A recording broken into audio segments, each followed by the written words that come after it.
जैसे गोरखनाथ जी को परमात्मा मिले थे।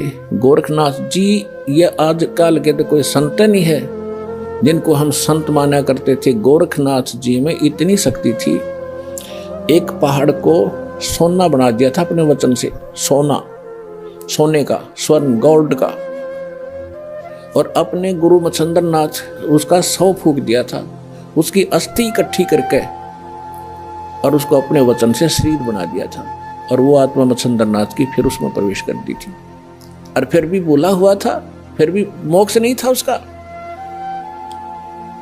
अपने आत्माओं तब परमात्मा मिले थे उनको और कहा था कि गोरखनाथ में सभी का गुरुआ, सबका एकमात्र गुरु मैं हूं पूरे विश्व में। ये संत भाषा है, क्योंकि ये पद्य भाग के अंदर अपने राग के अनुसार बोला जाता है। कहा कि गोरखनाथ में सबन का गुरुआ। अब गोरखनाथ जी क्या कहते हैं, तेरा वचन मुझे लग गए कड़ुआ।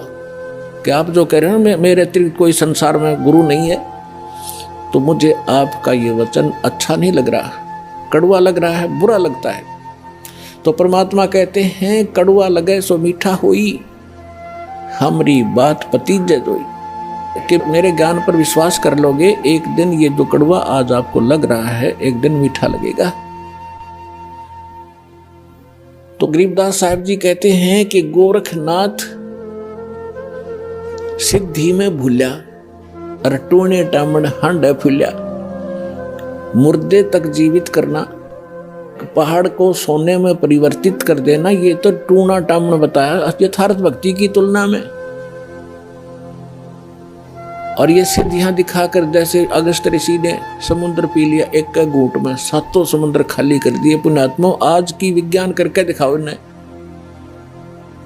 और जो आध्यात्मिक शक्ति है उसके तुलना में ये जो भौतिक विज्ञान तो पासिंग भी नहीं है।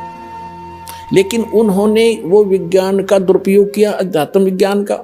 अब ये भी दुरुपयोग कर रहे हैं परमाणु वगैरह बना करके।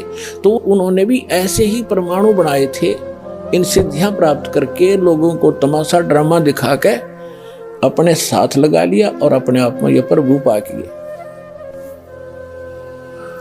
तो गोरखनाथ के विषय में कहा कि गोरखनाथ सिद्धि में भूल्या, भगवान भूल गया, उसी से अपने आप को बहुत बड़ा महापुरुष मान लिया और टूने टामण हंड फुल्या। परमात्मा ने कहा कि तुम हो जम की फर्दी माही। परमात्मा ने कहा कबीर साहब ने कि हे गोरखनाथ, आप काल की फर्द में हो। फर्द को खूब समझते हैं भगत जो किसान स्तर के हैं। उसकी जो जमीन की फर्द होती है, उसके अंदर उसकी सारी रजिस्टर्ड जो उसके नाम जमीन होती है, उसका ब्यौरा होता है कि यह इसकी है, इस व्यक्ति की, वह उसकी फर्द में है, पक्की है वह। तो यहां परमात्मा कहते तुम हो जम की फर्दी माही, तुम काल की फर्द में हो, काल का रजिस्ट्री हो रही है तुम्हारी, और हम तुम्हें यहां से छुटवाएंगे, काल की फर्द से निकालेंगे और अपने सतलोक की फर्द में आपका नाम लिखवाएंगे। फिर कहते हैं परमात्मा ने उनको गोरखनाथ जी को भी शरण में लिया। उनकी काफी कोशिश की, अपनी सिद्धि शादी दिखाकर परमात्मा ने सब कैंसिल कर दी उसकी सिद्धि। तब उस प्यारी आत्मा ने परमात्मा को स्वीकार किया। तो कहने का भाव यह है, दास जो आज ज्ञान दे रहा है, वैसे किसी को कड़वा लगे, एक दिन समझ में आओगी ना जब बात, आपने बहुत बढ़िया लगेंगी सारी कहानी। तो इन महापुरुषों ने परमात्मा को बताया कि अनंत कोट ब्रह्मांड का एक रति नहीं भारे, सतगुरु पुरुष कबीर हैं ये कुल के सिरजनहारे। गरीबदास साहिब जी का हम सुल्तानी नानक तारे, दादू को उपदेश दिया, जात जुलाहा भेद न पाया, वो काशी माहे कबीर हुआ। अब ये भी प्रमाणित कर दिया इन प्रत्यक्ष दृष्टाओं ने कि हु इज गॉड, वो परमात्मा है कौन, कि जो काशी में एक धानक का काम करा करते जुल्हे का, वो काशी में वो परमात्मा है। और यही नानक साहब जी ने कह दिया भाई सूरत मुल्की वेश ए ठगवाड़ा ठगी देश खरा सियाणा बहुता बार देखो धानक रूप रहा करता। अपने आत्माओं जो उन महापुरुषों ने सचखंड में देखा मालिक को, जिसके लिए भटक रहे हम असंख्य युगों से, राजाओं ने राज त्याग दिया, साधकों ने सारा शरीर गाड़ दिया उस मालिक के पाने के लिए, उनके शरीर पर दीमक चढ़ गई, और जिनको परमात्मा मिल गया सहज में खुद आकर ले गया, वापस छोड़ा सारा सचखंड दिखाकर, और फिर वो सामने बैठा। तो वो महापुरुष की उस स्थिति को ना तो हम बयान कर सकते जो उनको महसूस हुआ होगा। हम तो एक रूढ़िवादी बन गए कि हमारे गुरु का कोई गुरु नहीं था, और वो कहते हैं गुरु बिन मोक्ष नहीं हो सकता। सैकड़ों जगह गुरु नानक देव जी ने खुद कहा है कि गुरु मिला तो सो दी पाई, गुरु मिला तो दीक्षा लीनी। और ये समझ कर दिया कि गरीबदास साहिब जी को परमात्मा तो वाणी दी दोबारा, उसमें समझ गया है कि हम सुल्तानी नानक तारे दादू को उपदेश दिया, और जात दुल्हा भेद नहीं पाया, काशी माए कबीर हुआ। और अब गरीबदास जी की वाणी आपको थोड़ी सुनाते हैं। उस परमात्मा के प्रत्यक्ष दृष्टा महापुरुष के मुख से निकली वाणी का ज्यादा असर होगा।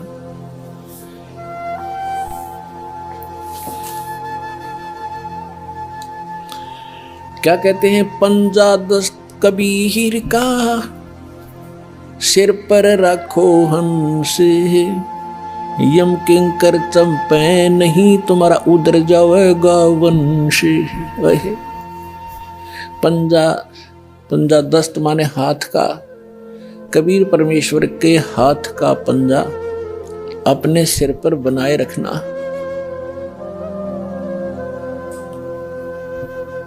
आपके निकट यम के दूत नहीं आ सकते, काल के दूत आपके निकट नहीं आ सकते। आपका पूरा वंश उधर जाएगा, पार हो जाएगा। कबीर साहब कहते हैं, भक्ति बीज जो होवे हंसा, अर्ता के उतारूं 71 वंशा। 101 पीढ़ी पार कर दूंगा, परमात्मा कहते हैं, जो मेरी सत साधना पर शुरू कर देगा एक बार। 101 पीढ़ी।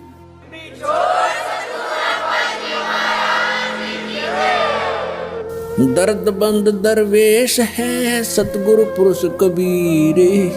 हमारे लिए जो दुखी होने वाला है, और दरवेश माने साधु रूप में जो आते हैं, वो परमात्मा ही थे, जिन महापुरुषों को जिंदा महात्मा के रूप में मिले। कहते हैं वो दर्द बंद दरवेश हैं सतगुरु पुरुष कबीर। नाम लिए बंद छूट है और टूटे यम जंजीरें।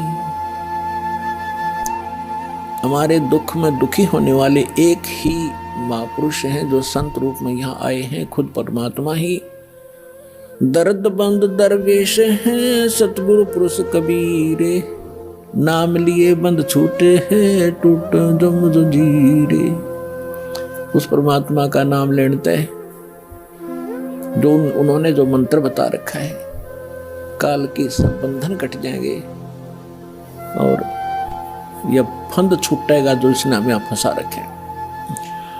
सतगुरु पुरुष कबीर हैं ये 3 लोक तत्सारे, कोट 49 पृथ्वी ये 14 भवन आधार।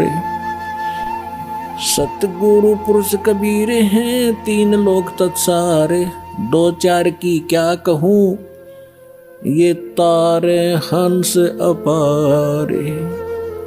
सतगुरु पुरुष कबीर हैं ये 4 युग परमाणे, ये झूठे गुरुआ मर गए भाई हो गए भूत मसाने।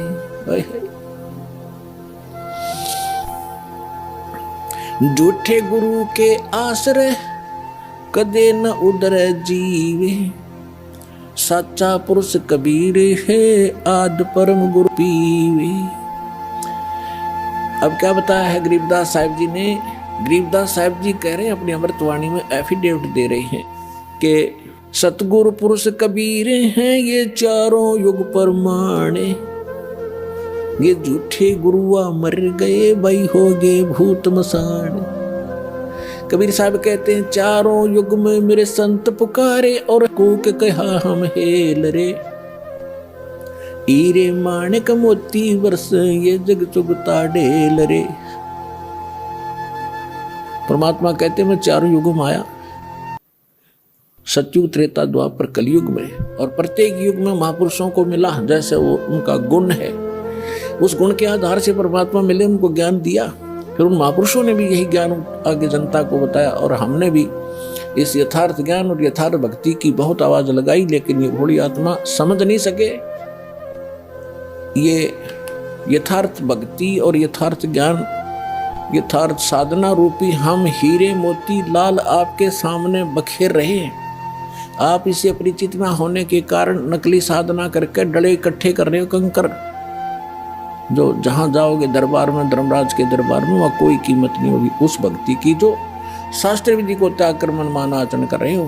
गीता अध्याय नंबर 16 के श्लोक नंबर 23-24 में इसका प्रमाण है कि शास्त्र विधि को त्याग कर जो मनमाना आचरण करते हैं, मनमानी पूजाएं करते हैं, उनको न तो कोई सुख होता है, न कोई सिद्धि प्राप्ति होती है, और न ही उनकी गति होती है, अर्थात व्यर्थ, यूजलेस। इन 3 चीजों के लिए हम भक्ति करते हैं। यह संसार में रहे, परमात्मा की छत्र छाया हमारे पर बनी रहे, हमारी किस्मत के जो कष्ट आने हैं वो भी टले, हमें सुख हो, हमारे कार्य सिद्ध हो, और हमारी मोक्ष हो, गति हो। कहते हैं शास्त्र विधि त्याग कर मनमाना आचरण करने वाले की ये तीनों नहीं होती।